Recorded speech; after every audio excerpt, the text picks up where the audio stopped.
Hi, I'm Angie with National Indoor RV Centers, and today I'm thrilled to share the first of a series of videos that I'm going to show you on different services that we offer here at National Indoor RV Centers. Today I'm going to pull back the curtain on paint and body, specifically collision. I have been amazed as I started this process, what I've learned, the complexity of repairing a coach. It's not like an automobile. I think a lot of times we compare coaches to automobiles. They're completely different. There's no two repairs that are ever the same on an RV. The amount of knowledge that you need, skill, experience, we have it all here at National Indoor RV Centers, and I know that I wouldn't trust my RV to anyone other than the skilled technicians at National Indoor RV Centers. So when it comes to experience, no one stores, services, or repairs more motorhomes in this country than National Indoor RV Centers. We own that market. Let's head back to paint and body and let class begin. So what do? It's that day that you've dreaded. You've wrecked your beautiful baby, your coach, and you know, you're sick, you're mad, you're sad. Well, the first thing that you need to do is call National Indoor RV Centers. That's your first call. Let me introduce you to our body shop manager here in Atlanta. This is Mike Burns. You're just gonna love this guy. Plus, how you doing? You gotta think, how cute is that? Yeah, it's a trademark secret right here. This beard and I, we've engineered a lot of repairs to the year, so it's worked out good. Well, everyone knows who you are here for lots of reasons, not just that alone. Awesome. That's awesome. So, okay, what's the first thing they need to do other than call National Indoor RV Centers and then? Calm down, relax. You've already reached out to the right people. From that, let's make sure everybody's okay. Let's assess where you are. What center can we get you to? Is it drivable? Is it going to be towable? And after we have you and the coach here together, we can make a call to the insurance company to start the claim. And from that, once the claim's started, it's literally a painless process for you. We're here to do it all for you. From writing the estimate, from the disassembly, from negotiating with the insurance companies. If you need lodging, if you need a place to stay, we can work it out. Sometimes they can stay with us. We can help with the hotel, whatever your needs are. Okay, so that's the best news I've ever heard. I recently had a home insurance claim, and I'm telling you, if someone would have held my hand and walked me through it, I would have been so happy. So I like that. That's awesome. The biggest mistake I see my customers make is assuming that the purchase and service of an automobile is similar to that of a motorhome. They are nothing alike. And I'm assuming that's the same in the collision side, Mike. Oh, absolutely. It's not even in the same ballpark. These are on steroids from all the way through. Even they stand out from homes. There's so much complexity, structure, and things that go into this. It would really blow your mind when you dissect one. Well, as we've walked and talked these last couple of days, I've noticed that, and you've said it yourself, that not one repair is like another. No. Almost 29 years of being in the collision industry, from the cars to RVs. RVs, they're in a class of their own. I've never done the same repair twice, and I never will. It's just not going to happen. These are so complex, from their paint schemes, from their different composites and metals and aluminum, fiberglass, what these are made up from. There's no way you would ever do the same one. Right, and then I see, you could take these to just Joe Schmo's body shop and they could make it look pretty with lipstick, but there's so much on the inside that can also be damaged from an accident or repair, and if you don't fix that, you're just going to continue to have problems, right? Oh, 100%. And I'll say this, if you pull up to a body shop and you don't see other motorhomes, come on down here. We'll take care of you. Because, like I said, from everything, from the propane tanks to the generators, the engines, the pushers, from the diesel, from the gas, there's so many different systems in this coach.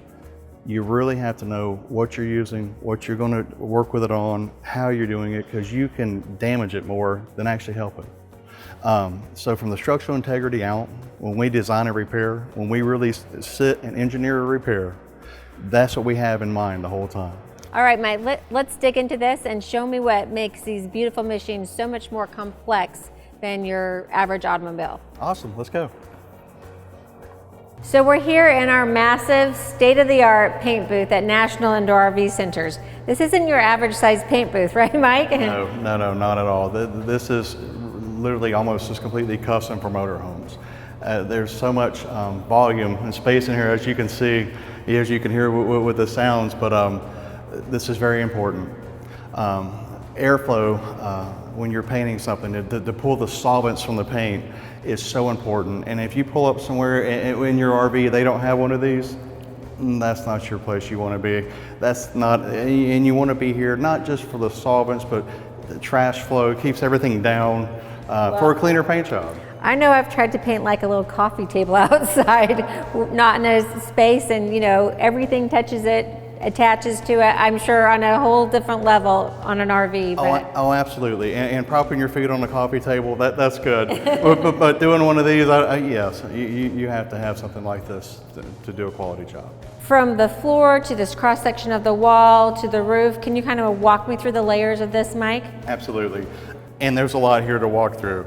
But to give you a basic breakdown, and which is really important when we do repair a coach, because we do walk through the whole insides. We do look at from the flooring, from the wall, from the foam board. We want to know if anything's cracked from the impact from the outside. And that's a telltale sign that, hey, we have interstructural damage. I mean, often you could have like cracked tiles from the impact of whatever hit the coach on the outside, right? So you kind of start on the inside and then... And we work our way out, and you may have a heated floor. You know, we have to start there. Even it may be in the summertime, but we're going to test that floor to make sure everything works. And having the proper tools here in-house to do that, it's a big difference. But after we go through the flooring and the subflooring, and we start looking at the walls. You know, this is a load-bearing wall. You know, it was a compromise. And from all the different structures and the composites and materials here, you know, whether it being from carpet, your insulation, your tiles, be fixtures, outlets, and we look for telltale signs that they could be compromised from bows, cracks, and if so, if we start to see this and we know the inside insulation, foam, the barrier itself has been cracked, and we also look at the paper barrier. We want to make sure, because this is very important. This can let water and moisture and things into the coach that can set up for all types of disasters down the road. And until you've been down this road here, you trust me, you don't want to miss that step. All right, so tell me about the roof. Is this something that you see, and possibly if there had been an accident where you'd see that separation? You definitely can, especially with tree limbs or something hitting the top, falling on top of one. That is bad, and yes, we would definitely have to fix that. Because that can lead to big areas, big problems down the road from the sagging headliners, and you don't want that. And not to, you know, I know that I've been to the factory and seen all the wiring that goes through the roof too. So wow. I imagine that's just a whole nother complexity of things that you get into when you have, you know, repairs on the roof. Absolutely, and there's miles of that in there. And that's what's nice about doing it here, because we're all trained for it. We know what to look for, and we know who to call. And we can pull information for these coaches as the repair starts, and to let everybody know what we're up against before we even touch one. And that's where we like to start. So we do a full inspection from the bottom up, and we like to look at all of our components. And signs like this, because if you're not trained to look for that, you might miss that. And I'm just thinking that between knowing who to call for parts, being able to fabricate something that we can't get, you definitely want to make sure that you have the experts working on your coach. Absolutely. So tell me what you do as you start an exterior repair. What we typically look at, we need to know if it is a hung wall versus a vacuum wall. And then from there we know what we need to use to do it. But once we start digging into one, which can be extensive, but when we get into that process, it's really one of the most important things is because you're building it from the inside out. Right. And the last thing, you can make them look pretty, but if that wall doesn't stay in place, you're going to have a problem 6 months down the road. And that's why we find it here that we're very, very adamant about the products we use, how we use them, and the shelf lives. You don't want to have a tube over there you used six weeks ago and let's just reuse it because I had some in it. No, we'll dispose of that. We like new batches, new materials every time. And you know, it's funny, looking at this whole display right here, one of the most important things I see here is this one little line of sealant right here. When it comes to some shops and some things that we have seen, They don't want to take the extra step, the extra mile, and the money that goes into doing that with a quality repair. So I'm kind of a DIY girl. I do a lot of projects myself at home, and I know how hard it is to caulk something like that or seal it and make it look nice. And not only that, I'm probably using the wrong product. I'm probably using my caulk that I used 2 years ago when I remodeled the bathroom. Right. So I had no idea as we were talking that your shelf life, your window could be so small. Right. And of course that's going to drive up the cost, but in the end, it's going to save you having to redo a wall. When it comes to products, we date them when they hit our shelves. If they're open, we mark them down and we will throw them away in six weeks minimum. It doesn't matter what's left. We don't do that. We use quality material every time, new, fresh, out of the box, and that's how we put all these back together with. Yeah, attention to detail. Oh, absolutely. So Mike, do you have some coaches that are in the middle of the process that you can kind of show me what you do? Absolutely, all right. We can. Let's go look. So Mike, I know you just finished a huge repair, and this is the remnants of that coach. Correct. So I'm just wondering if you can walk us through how we went from pieces of a coach to the finished product. Well, there's a lot of variables in this equation, but we'll start at the top. And that being said, there's things put in place here at National Indoor. The process that we use, and it's not just, a lot of people like to say data-driven, but it's customer-driven. Obviously, this is a lifestyle. And when I'm fixing this, you're trusting me with your lifestyle. So we keep everybody not only informed, we keep them so ahead of the process of what we're doing so they know what we know. Whether it be we're outsourcing parts, we're waiting on parts, or maybe we ran into this and I want you to know. All these are unique. They're all different. So we like everybody to be very well informed. Some are custom built. They're one-offs. So we have that in mind before we even touch your coach. And also we keep that in mind before we even go down the road with the insurance company, because a lot of the insurance companies today rely on us to inform them and teach them the process of what we're doing. Well, I'm guessing that's because of the volume that we do at National Indoor RV Centers. You're going through that process a lot more often than the insurance company, where they, how many claims do they have on RVs per month or per year compared to how many repairs we do in that amount of time. No, absolutely. And there again, that's a valid point, because they don't know the industry as we know it. So it's nice to have that trusting bond with them. And so we strive to keep that all together. And so with the insurance companies and the owners, and to keep everybody in a nice circle of trust, and they trust us. And that's where we strive for. Well, that's awesome. So kind of walk me through your process. I know that this coach came in really bad shape. It limped in very bad shape, as you'll see in all the photos. This coach, in all honesty, this really does set the bookmark for National Indoor. We had straps and duct tape and all kinds of things holding this whole front end together. And then I was like, we should have had this towed. but he was insistent on driving. Okay. But he trusted us. He came here. He stayed with us here on the lot. So from there, him and I, we were able to sit down, and it's really nice to get to know your customers. Absolutely. And that's where a nice bond starts. And we went through what we were going to do. We reached out together with this insurance company. And that was one of the most important steps. So we got this out of the way, and now the owner knows that from here on out, we have it. We have it for him. Awesome. He doesn't need to worry about this. When we were talking to the customer, I was taking notes with him. How did it drive? Were there any other noises, anything weird out of the norm? Because we're going to start doing quality assurance tests before we even repair one thing. So walk me through that disassembling process, what you do, what are your checks, what do you look for? Initially what we do, we want to go through, we mark everything. This is like our whole chalkboard. So we're going to mark down what's good, what's bad, repairable, replaceable. We need to figure these things out. And so we work together, and before we even remotely get to the estimating process, we just need to know. So, and then we start digging and digging and digging until we find no more damage. And how deep that goes, it can go deep. And this was pretty extensively deep. We were all into the inner structural of this coach up front. Wiring, the air lines in the back were knocked loose and were rubbing on the drive shaft. Thank goodness they didn't pop, blow. And from there is how we designed the repair. We had a base preliminary estimate written. We already sourced where all of our parts are coming from. This is a newer coach, so we could get them all from the factory. Makes it a little bit easier. A lot easier. and because one of those things that I've heard is RVs, they're evolving so quickly that in 2 years, some parts become unavailable, whereas in a car, you've got parts available for a longer time. At least a good almost 10 years in a car and a coach. In coach years, when you get 2 years in a coach, you're starting to push that. And so if you get 5 years in a coach and 6, a lot of these parts will start going obsolete. And so you make them yourselves, or you know where to source them from? Both. Okay. If we can fabricate in-house, we'll fabricate in-house. We have a lot of great sources throughout the country that we use. And it's also nice to have other national indoor sites that we use. So we work together.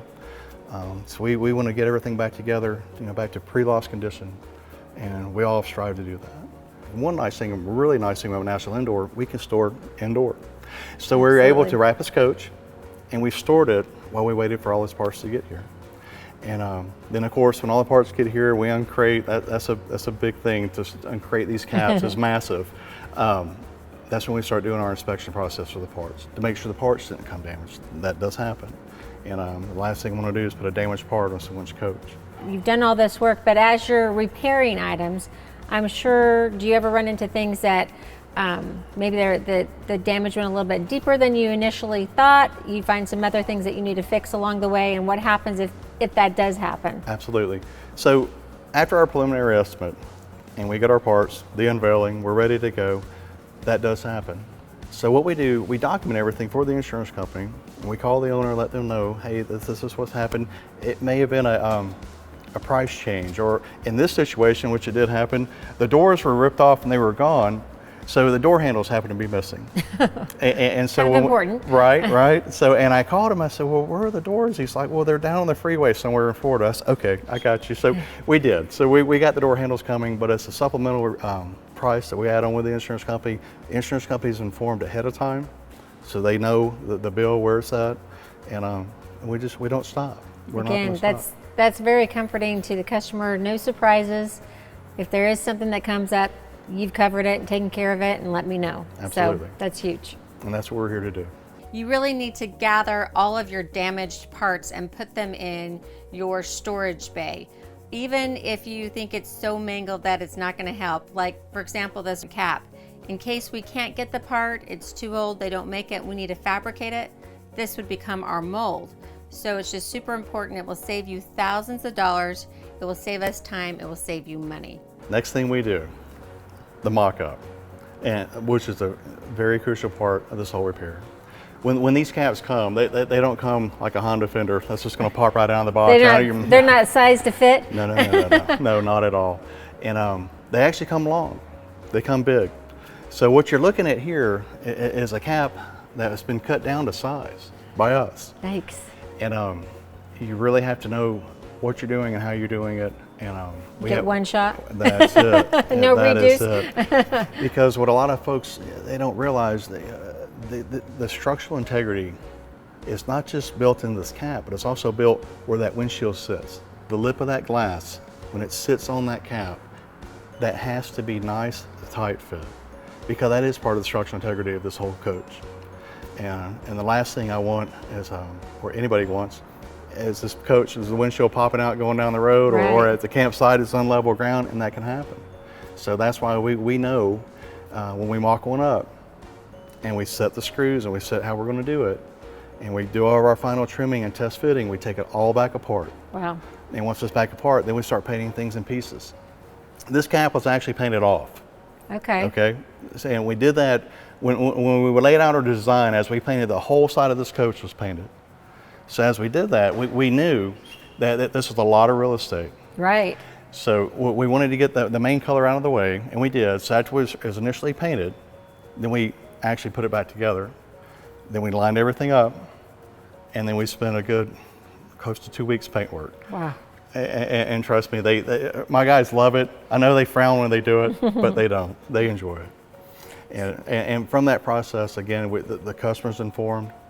He knows where we're at within the stage of the repairs, also is the insurance company. And just back to your guys, those are just like hand-picked, right? Oh, absolutely. They really are. This isn't something you can just watch a video and do. Right. It takes thousands and thousands of hours to really learn how to spray base coat, to repair fiberglass, to look ahead. You know, there's one thing being a painter and there's one thing being a sprayer. My guys, they're painters. Yeah. They can fix problems as we go, you know, and it's knowing how to do that on the go with quality in mind all the way through it. And that's what they do on a day in and day out basis. These guys will apprentice other guys for 5-10 years to learn their craft, whether it be in the collision side or the paint side. You know, I have some guys that strive in fiberglass, some guys strive in aluminum. The skill level that's here is just unimaginable. When you really put it out there and on paper, I would have to have one heck of a piece of paper. Well, y'all come together and make a great team. That's all I can say. Thank you so much. Okay, as you know, every repair is not the same, and you heard me say that. But sometimes you run across things that you really have to think out of the box and use our skill level to the most. And this is one of them right here. The windshield kept popping out of this coach. And at first it broke a few times, and then they kept popping out. We were trying to understand what was going on with it. So there is no one test.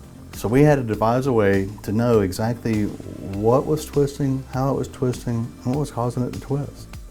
We realized that when we're dropping the rear legs, we could actually twist the front cap pretty drastically. And so we knew there was a problem, so we were able to negotiate with the insurance company to let us take the cap off. So once we got the cap off, that's when we started really seeing what was going on. From the factory on this coach, we saw there were lag bolts coming together where the wood was. The wood over years had gotten wet because the windshield was pushing out, and the list goes on. But we saw the problem and we saw how it was twisting, and we knew it needed to be stiffened up. So this is where we stand out, to me, than a lot of the other shops, because not only did we go in there and design a repair, we stood behind what we did and we created it. We created a whole, what they call a halo system that goes around this. And we not only did we design it, we installed it, we welded it, we painted it, then we went back to testing it. This is a very unique test that we do, and it's a great tool. We use this a lot, not just for coaches that have been wrecked. For coaches you may have had for a few years, you've been on a lot of trips with it and you want to bring it in. This is our seal tech test. What we can do with this, we actually pressurize your unit. So what we do, we take it inside and we'll drop one of your vents. We'll hook it up and we'll crank up the barometric pressure.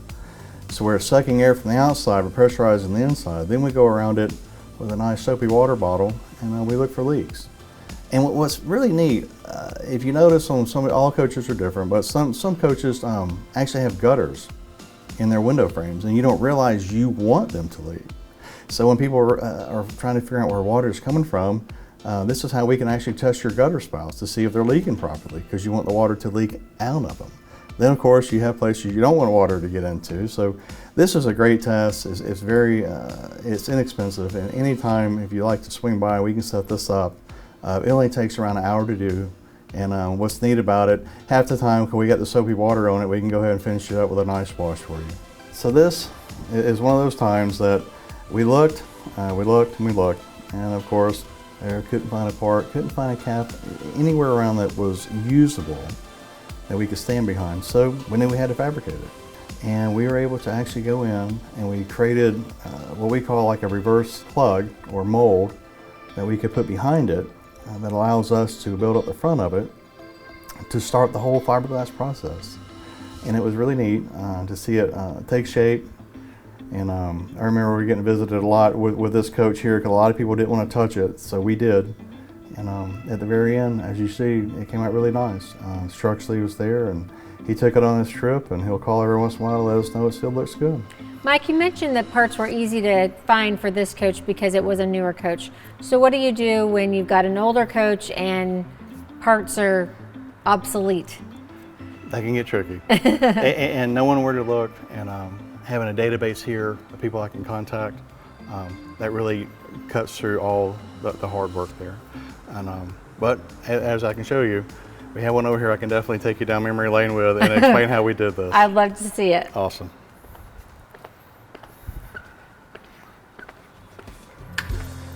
All right, so I think there's a story here. This seems to be a bit of a time capsule. A very unique time capsule, yes it is, within the family. So we get a phone call one day, and no names, but the son-in-law was driving the coach, and there was a little bit of an incident, and the cap got damaged, so did the engine. And so he asked if we would even accept it, because a lot of people didn't want to take on a project like this. What year is this? This is a 99. Okay. And so he sent me pictures, and I could hear it in his voice. He really, let's make this happen. So he sent me over all the insurance paperwork, and we were looking at it, and it was pretty much borderline to being a total loss. And so we talked to the insurance company, and their biggest thing was they wanted to make sure the engine was good. And we understood. We understood where they were getting with it. So they allowed us to get it here. And we did. We got it here. We were able to get a few parts of the engine, got it running. We called the insurance company back up. They came out. They re-inspected with us, and they were great with it. They enjoyed it. They knew we were really trying to work hard to please the customer, and they helped us. They really did. And so the next thing was, of course, I'm not going to run out and get this cap. Right, right. I mean, happening. 1999. Right. It's going to be one of those hard, impossible finds, possibly. So but you did it. we did. Here, I have to be honest with you. Our parts manager really he kicked it up, and we dug deep down into the Rolodex. Yeah. and we found somebody that had one. And there's a couple of salvage yards that have quality insurance parts. It's not just a part that's been sitting under a tree for a year. This part, it's been protected. It's a good quality part, usable. So they sent us some pictures and made sure we had the right piece. And so they crated it up, shipped it to us. It got here, we inspected it, just how they said it was. And so here we are. All right, so now I've got to know, the lion, the panther, tell me this. Okay, so these coaches are unique as of the people that painted them. Okay. It was a father and son, I believe, that would paint these murals, and they're really, a lot of people love these. They're still going strong today. You can go to a lot of rallies and you will see this. It's really neat. But the daughter of the owner, she was really upset. We were going to try to incorporate this back into there initially where the cap was damaged, but structurally it wasn't going to be sound. With the heat from the engine, from the wood, and how this was overlaid and intertwined with all the fiberglass, we knew we had to replace the whole cap. So luckily, I have a fellow here that is just phenomenal at fabricating. Okay. And so what he wanted to do, this will be painted. We will paint over the lion. I know a lot of people don't want to paint over the lion, but we'll have this whole coach, the cap painted back to its pre-loss condition. But we're actually going to cut this down and build an offset frame, and we're going to mount it for her. Because she, 20 years with this coach, and I really, memories. Absolutely, absolutely. And this is a really nice coach, and they've enjoyed it through the years. And she was very, very upset to lose this. And at first, we were going to make her a fireplace mantle picture. Oh. But then after we realized how we could do it, that's what we're going to do. Found a way to put on the coach. That's what it's all about. RVing is about a lifestyle, about memories made. And she wants to cherish those memories and keep it as is. That's right. So that's awesome that you can help her do that. So Mike, we've talked a lot about bodywork, and I love what you're doing with his customers' artwork here. Now the biggest piece of art. Now I can't even fathom how you're going to take this 20-year-old coach that's been aging in the sun and use and match paint when you do this end cap. So. The only way I can show you that is right back to the classroom. Okay. We'll have to go right back to the paint booth and the mixing room. All right, Mike, so walk me through the difference between basically painting an automobile to painting a motorhome. I know that's a hard comparison for you to make. Wow, yes. Well, let's start with the car. I'm sure people have seen at the factories when they're on the vat and they go through the little epoxy dip, they go through a whole bath, then they're sealed. And you have a few layers of your base coat, then your clear coat. And that's pretty much it. From there, they may wet sand and polish just a little bit, and they're gone down the road.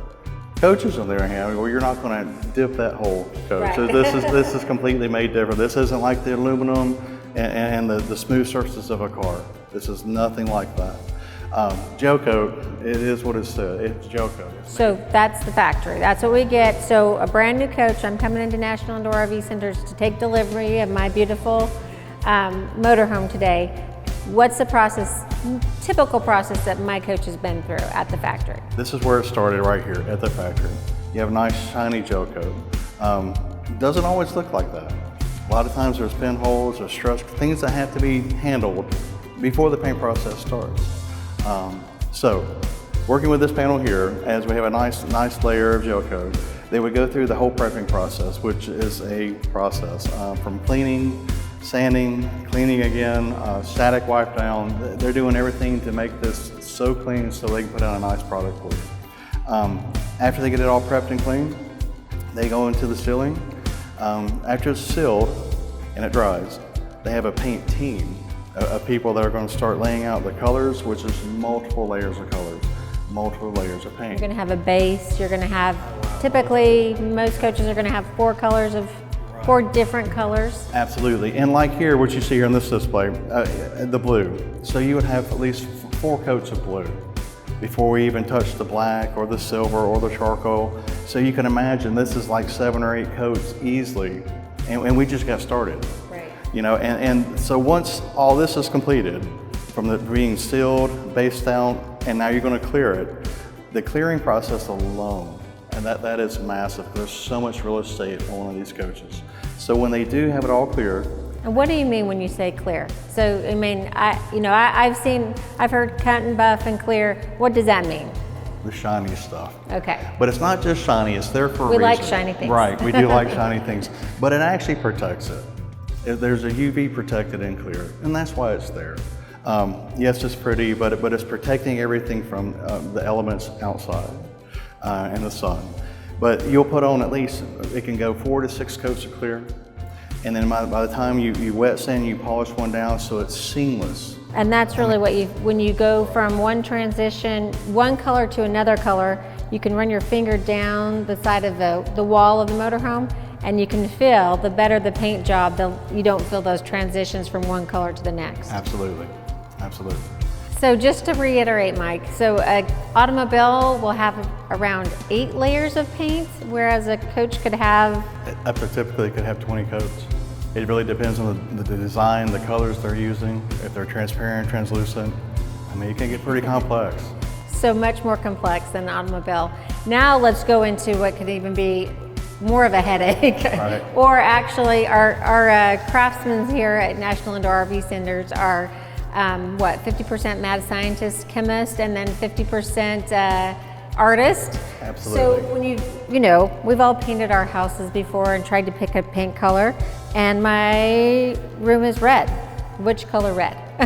And how do you go about matching that on a coach that's not brand new, that's been sitting in the sun for 5 years? Or, I mean, how does that process start, Mike? And that's a fun process. And there's a lot that goes into that. And our guys here, they're trained. And this was what really sets us apart from not just other shops, but the factory. It's easy to paint something all day long in a perfect condition, perfect scenario. But when you step it into the real world and you're trying to go back and re-engineer what they did from their paint colors, maybe that day when that guy was, those coaches are hand painted, and maybe he got a little, my arm's tired at the end and didn't get that complete reach. We're matching that. Yeah. And we're matching the flake, the flop, everything. So what do you mean by that? I don't know what you're talking about when you said flake or flop. What happens is, and red's a great color, but let's add some metallic and pearls into it. Okay. So when we get into a situation like this. So this is all the same color? This is the same color, but 5 different variances of the same color. Yeah, they look like 5 different colors. Right, and what's unique is when you use a sun gun, this is what we use when we can't go outside and match colors. So this is how we can emulate the sun, and you can see. I see, I want that one with those shiny, metallic in it. Right. And you can also see when you bend them. So what this will show, for instance, here's the face. Okay. Now I see the metallic in there, but I didn't see it when it was flat. Right. So imagine this, when we go back and we're re-engineering that paint and we're reformulating it, and you're trying to come around the corner of a cap all the way up, you have to have the same consistency all the way around. And now you're trying to do a repair within their color. So it's easier if I could say, let's just paint this whole coach. But now we're going to actually step inside the process and fine tune it. Not just for us, but to keep the cost driven down, because let's face it, they're huge. There's a lot of real estate, and there's a lot that goes into just matching one simple color. And so from here, and again, I can't stress this, that's what really sets us apart from the factories and other small shops. Right. Well, you're truly artists and experts at what you do. They are, and thank you so much. As you see here, we have a panel, and we're ready to go ahead and match this color. That's the first thing we want to do before we even do any body repair. We want to make sure we nail this color out of the part. So the first thing we do, we clean the panel thoroughly, get everything off the panel. Once it's nicely cleaned, then we actually polish it, because if there's any oxidation or anything on the panel, we want to bring it back to life as close as we can get it before we even try to match the color.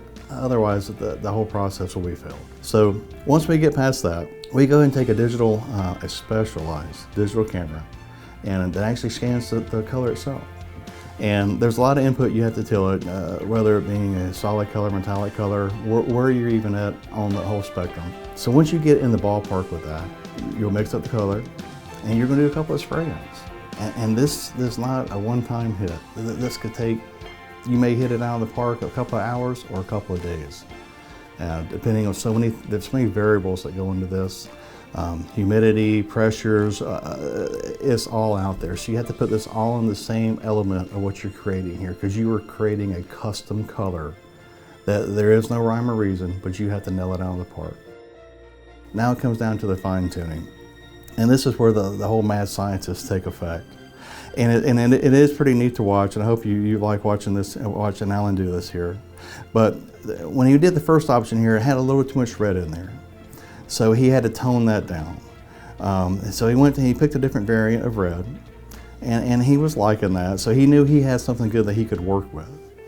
So after he mixed the color up, and what we like to call it formulating. So he's reformulating that variant. He went back and realized, okay, he was a little too light. It wasn't the right flop, so he needed to adjust it. So Alan, being the professional that he is, he knew he needed to add some blue.